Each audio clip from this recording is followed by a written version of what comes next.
The most common mistake I see with this one is that people try to turn it into an ab exercise.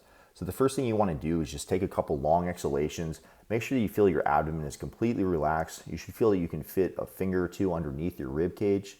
And then from there, you're going to go into the actual hip lift, which is very subtle. You're going to be pulling down with the heels and exhaling as you tuck the butt under to pull the hips off the ground.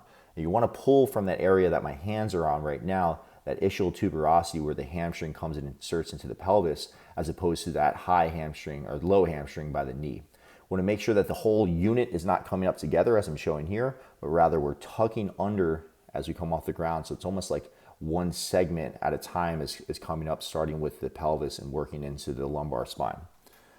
If you're a wider infrasternal angle person, you can do a reach with some external rotation. If you're a narrow infrasternal person, you will go ahead and reach towards the ceiling. If you have no idea what I'm talking about, it's because we're not there yet with the programming, so don't worry about that right now. I'll indicate that when it's appropriate.